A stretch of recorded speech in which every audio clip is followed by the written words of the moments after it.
Hi everyone! Welcome back again to my channel. At kung makikita nyo, nandito tayo ulit sa airport. At meaning lang nun ay this is going to be another travel series. At ang bansang pupuntahan naman natin ngayon ay ang Tokyo, Japan. Katapos ko lang magbayad ng travel tax and same pa rin yung price guys 1,620. So dito ho nagbayad sa may counter C. And alam ko meron pa silang ibang travel tax counter dito. Katulad doon sa may counter D. And hindi ko lang sure kung dito sa mga ibang counters is meron. Pero dito sa counter C and counter D merong travel tax na payment. And by the way guys, doon pala sa may travel tax is meron na sila mga questions na kung anong purpose ng travel mo. And kung residente ka dun sa bansang pupuntahan mo. And then, kung hindi mo ba nabayaran online yung travel tax? Sabi ko hindi. So, ang next agenda is hanapin na natin ang ating check-in counter.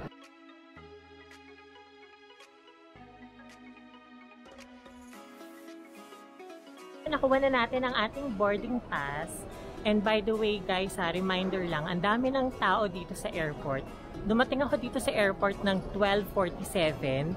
Tapos nag-asikaso ako ng travel tax at natapos ako dito sa check-in counter ng 2 AM. So kung makikita nyo, ang dami ng tao. So ako lagi din talaga akong maaga sa airport dahil ina-anticipate ko na marami talagang tao. And nakikita ko kasi online ngayon na sobrang haba ng pila sa airport process. So guys, agahan nyo na siguro mga 5 hours before your flight time magpunta na kayo sa airport. Huwag niyong kakalimutan na mag-register sa etravel.gov.ph para hindi na kayo ma-hassle dito sa airport. Lalo na ngayon na ang dami-dami ng tao. So, asikasuhin nyo na yon 72 hours before your flight. And kung hindi nyo naman nagawa, is meron dito parang QR code ng eTravel. Pwede kayo mag-register na dito sa airport. Pero as I said, sobrang hassle dahil marami ng tao. So kung mag-fill out pa kayo ng e-travel form, is matatagalan na kayo. So gawin nyo na yan in advance. Okay, so next agenda natin is sa immigration na. Kita ko na ang immigration for international travels. So sana wala masyadong tao.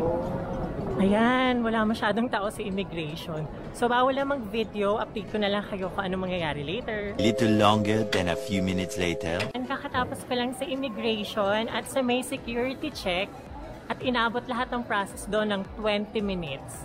So hindi naman ganun kadami yung tao guys. Pero kasi doon sa lane na natapatan ko sa immigration is matagal siyang kinausap.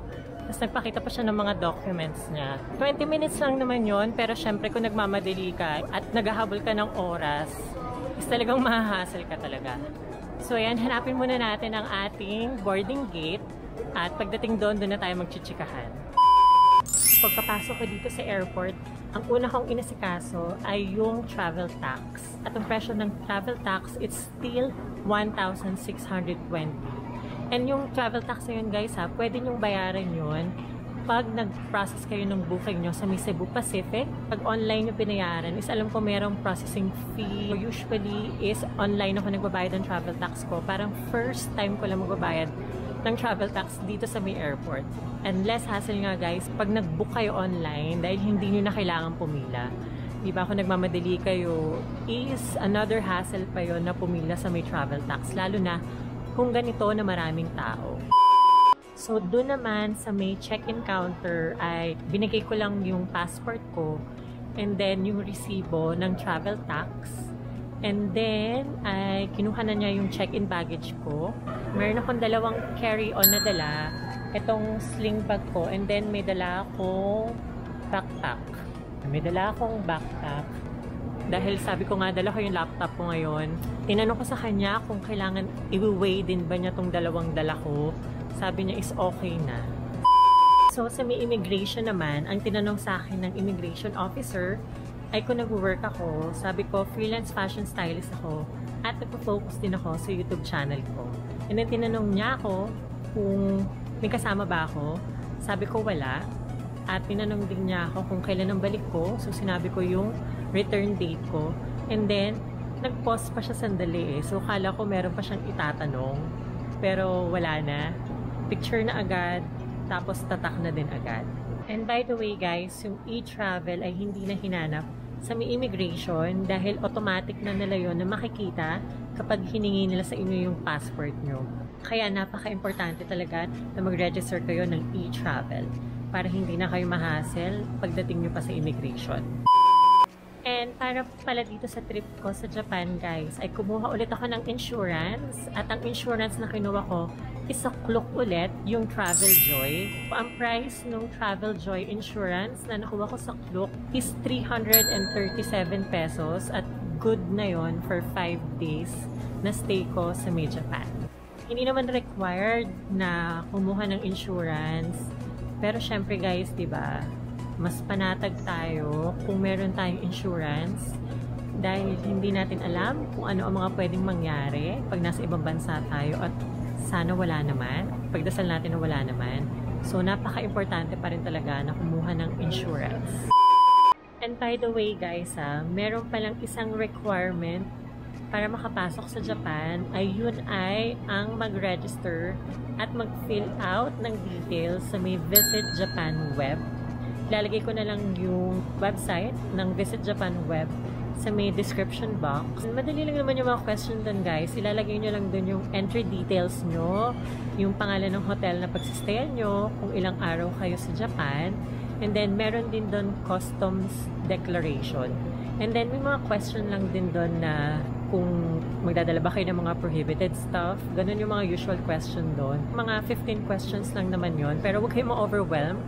Alam ko parang madami. Pero napakadali lang naman sagutan yun. Parang yes or no lang naman yun. Kung nag-register ako doon, parang 2 days before my flight. Hindi ko lang sure kung ilang days in advance na pwede kang mag-register dun sa Visit Japan web. Pero kasi ako, ang ginawa ko is mga Saturday pa lang is nag-register na ako. Tapos ang flight day ko is Tuesday. So, makapag-register naman ako. So guys, huwag niyo kakalimutan na mag-register doon. After mo makapag-register doon sa Visit Japan web, ay mag-generate yon ng QR code at yun ang kailangan nyo ipakita pagdating nyo sa may Narita Airport. Many hours later.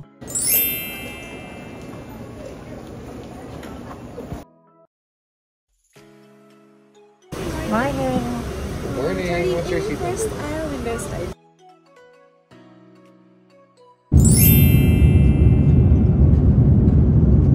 Many hours later.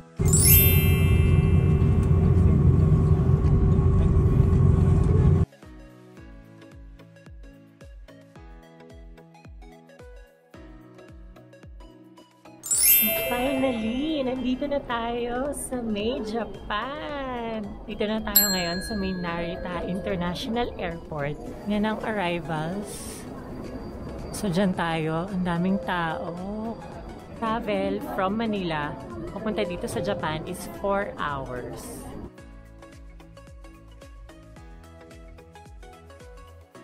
May signage naman dito guys for the arrival. So hindi naman kayo malilito. Ay, ang cute ng wall. Mga Pokemon. Cute. Si Eevee ba to? Psyduck. Okay, oh, cute. Ayan o. Si Charmander. Si Squirtle. Ayan o. Welcome to Japan. Tapos si Mew. Tsaka si Bulbasaur. Si Pikachu. Cute. Kaya medyo malapit yata tayo sa immigration. So, dito na ata. Nakalagay din dito yung health consultation room, quarantine. So, dito na nga yata yung immigration, guys. Patayin ko muna yung video. A little longer than a few minutes later. Daan na tayo sa immigration. And guys, napaka-importante na mag-register kayo bago yung flight nyo sa may Visit Japan web. Dahil meron akong ibang nakikita ng mga nakasabay ko sa flight na habang nakapila sila sa immigration is dun pa lang sila nagre-register sa Visit Japan web. Pero doable naman siya since mahaba nga yung pila. And meron namang binibigay na parang disembarkation card. Pagpasok mo sa immigration, kailangan mo yung fill outan. Same lang din naman yung mga questions na nandun sa Visit Japan website. Para less hassle na lang at dire-diretso na lang kayo is mag-register na kayo sa Visit Japan web bago pa kayo pumunta dito sa Japan. Dito na ako sa Carousel B2 dahil dito yung ating maleta. So ayan, antayin na lang natin siya. Ayun, nakita ko na siya. Wala na siya sa carousel. Yan na siya. Ang galing naman dito. Inaayos na nila yung mga baggages na siguro na dumaan na sa carousel. Yan o. Nakalinya na lahat ng mga... Ay, sorry. So ayan, finally nakalabas na rin tayo. And guys, by the way, nung nagve-video pala ako doon sa may kuhaan ng baggages sa may carousel, is nasita ako. Bawal pa rin pala mag-video doon. Dahil after mo kunin yung baggage mo, is pupunta ka naman next sa may customs declaration. Kasama na yon sa QR code na ni-register mo sa may Visit Japan web. So napaka-importante talaga na mag-register doon guys. Dahil dalawa na yung use nun para sa immigration and then para sa may customs declaration. So ang next agenda ko ay kunin na ang aking pocket wifi na binook ko sa Klook. And pagkalabas ko dito sa may customs ay magle-left ako dahil dyan na yung kuhaan ng aking pocket wifi na binook ko sa Klook. Ayun, nakikita ko na dun sa maraming tao, dun sa may color red. So, dito lang pala siya sa tabi ng escalator pababa sa may train. Yan. Yan na. Wi-Fi, mobile, and global Wi-Fi. Yan. Kunin na natin.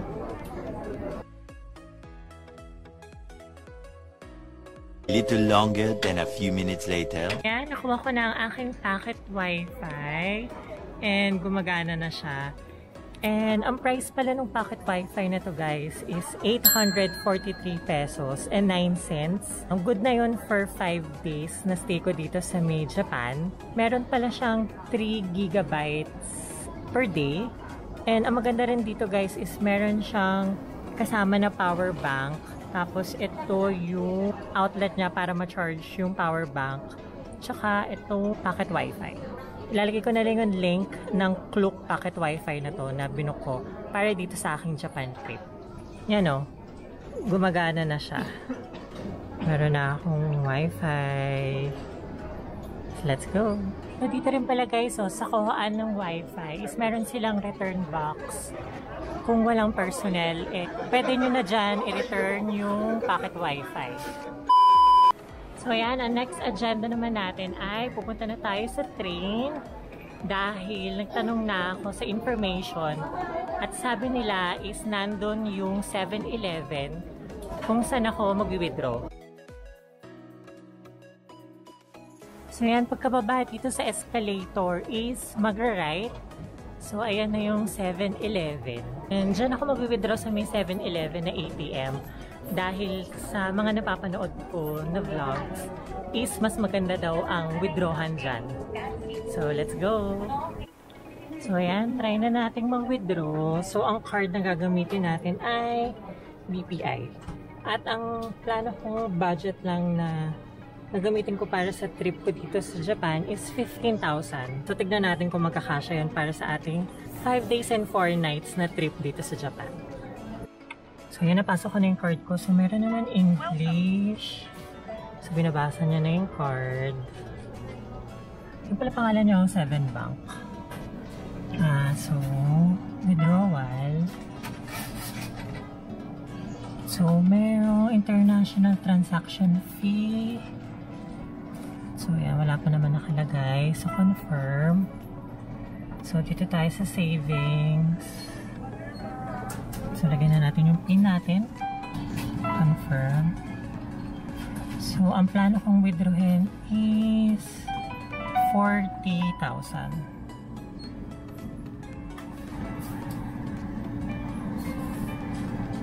Yan. So, 40,000 is Parang 15K.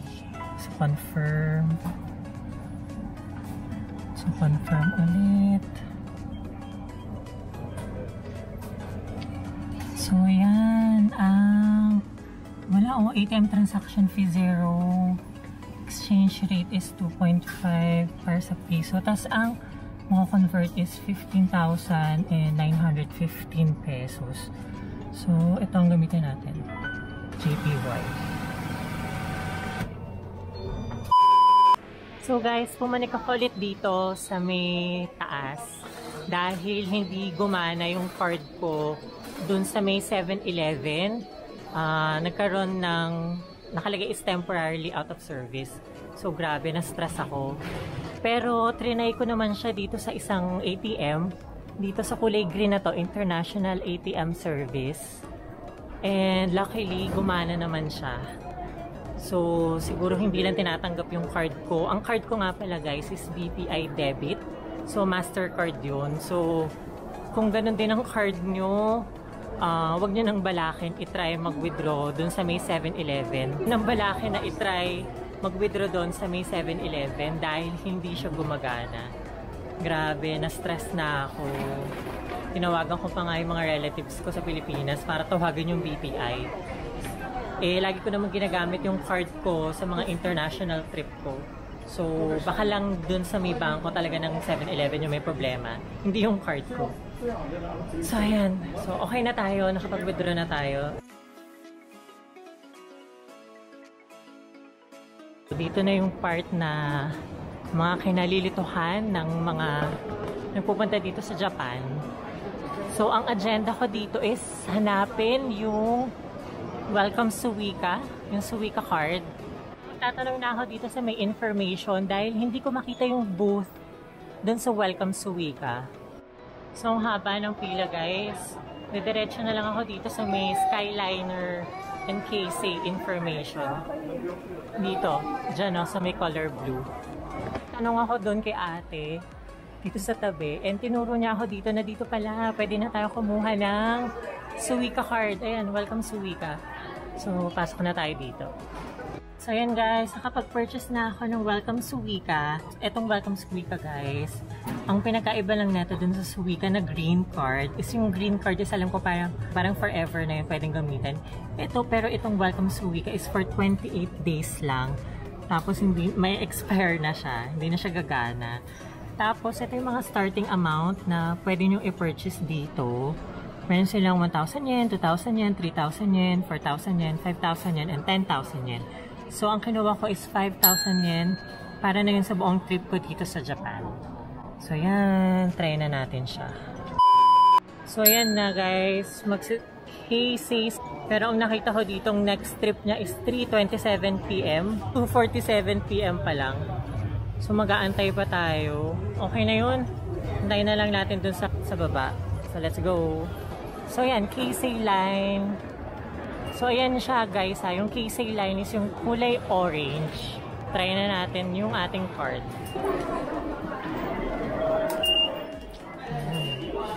Card balance is 5,000. So, yan, sundan lang natin to guys. Itong color orange. So, let's go. Ayan siya, guys.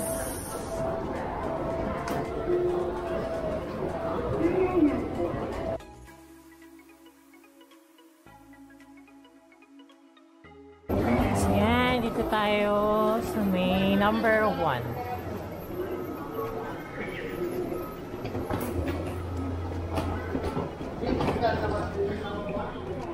So, ito pala yung sa Google Maps, guys. So KC Narita Sky Access na darating ng 3:27 is merong 8 ride stops. Pero hindi na ako lilipat ng train. Remain on board naman na nakalagay dito.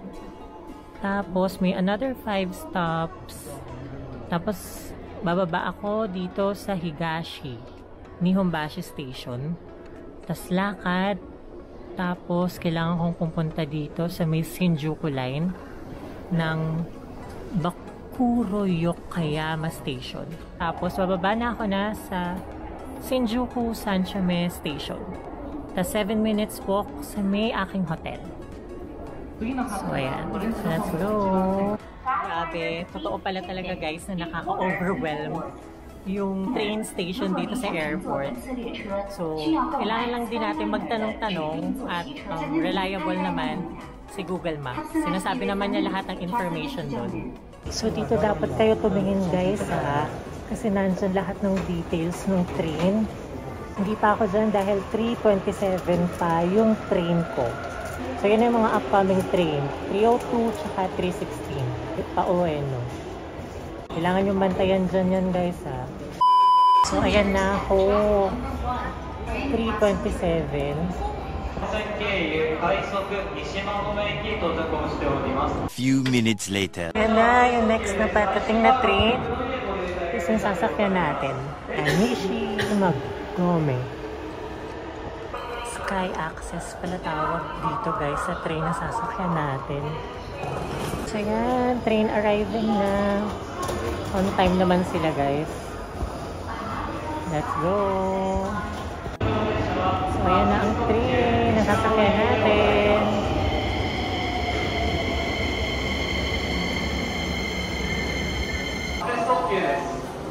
Let's go!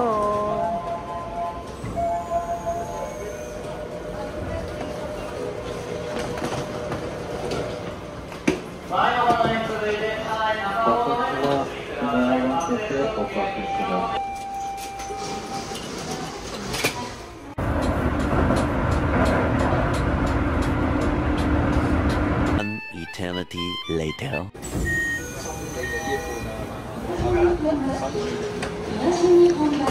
So yan, nandito na ako sa Higashi, Nihonbashi. Tapos kailangan ko na lang hanapin yung Tonyagai District Gate. Tapos maglalakad ako, tapos lilipat ako ng train. So let's go!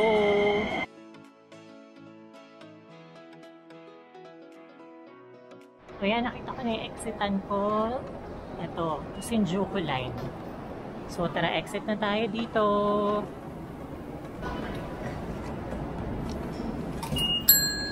So undeducted is 1,372 yen. So saan ako ngayon pupunta? Tonyagai. Saan kaya yun? Tanong na ako dun sa train employee. Sabi niya is baba ako dito. Pupunta. Ay, yan o. May signage pala. Ito Shinjuku. Ito yung line na green. So tara. Baba na tayo. Let's go. Ay, grabe. For the Bukatan. Let's go.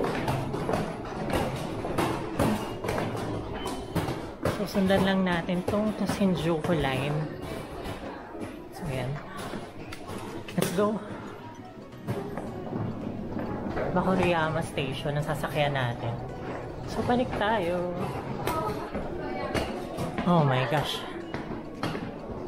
Grabe. So, yan. Diretso lang. Color-coded naman. Color green. So, yun lang ang susundan natin. Let's go. Okay, mapapadistract. Basta check nyo lang yung mga ganong signage para hindi kayo malito at hindi kayo maligaw. Tama naman to. So, yun na yung Shinjuku line. So, pasok na tayo.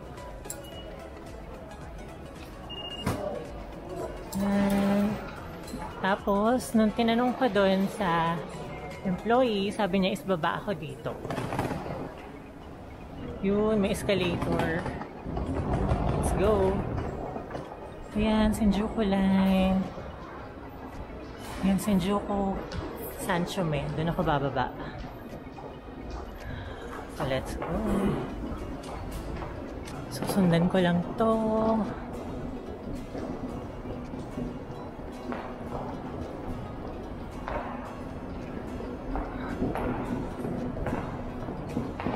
So, ayan. Mukhang tama naman tayo. Dahil ito, SO9 Bakuroyot Koyama na nasan tayo ngayon. Tapos pa SO8. Tapos dito, ang bababaan natin ay sa SO2. So, tama naman tong tinatahak natin. Kasi pa-subtract siya. So, let's go. Hintayin na lang natin yung train. So, yan na yung train natin. Let's go! A little longer than a few minutes later. Yan, nandito na ako sa Shinjuku Sancho May. So, kailangan ko na lang hanapin yung exit ko na C7. Ulit ako sa isang employee at sabi ni Kuya, ispanik ako dito sa may escalator. So, let's go. Tapos magle-left daw ako. Tapos doon na yung exit C7. Yun ang kailangan nating hanapin. Sabi, nakakalito at nakakapagod. May maleta tayong dala. Pero masaya, madali naman siya maintindihan. Madali lang din tanungan yung mga empleyado dito sa train station. And napaka-importante din talaga na meron kayong wifi. Sobrang malaking tulong yun. So yan, nakita ko na yung exit C7. So punta na lang tayo dyan. So check natin kung magkano ang na-charge sa atin papunta dito sa Shinjuku Sancho May. Deducted 94 yen. So, let's go na sa ating exit. Nakita ko na si C7. Magle-left tayo. May escalator ba? Yes, may escalator. Papanik. Let's go. Parang napakalaking tulong ni Google Maps, guys.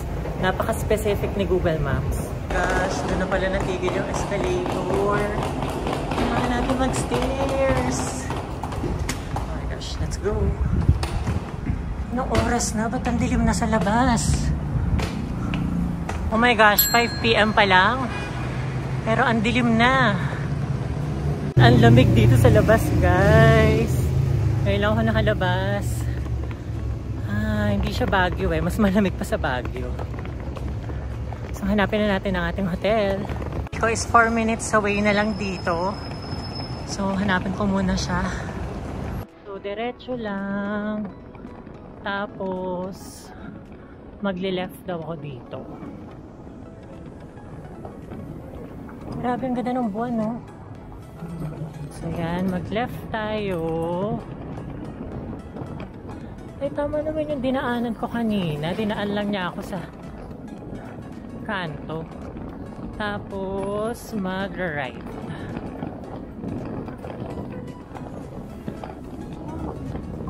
Tapos sa may stoplight ay magle-left ako. Tapos yun na yung hotel ko.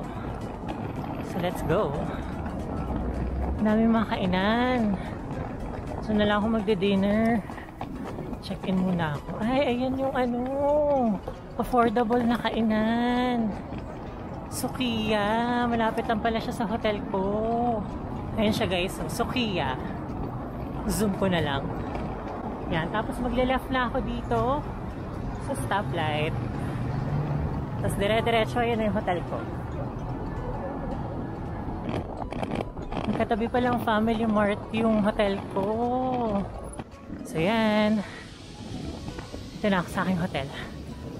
Turn lang. So ayan, nandito na ako sa aking hotel room.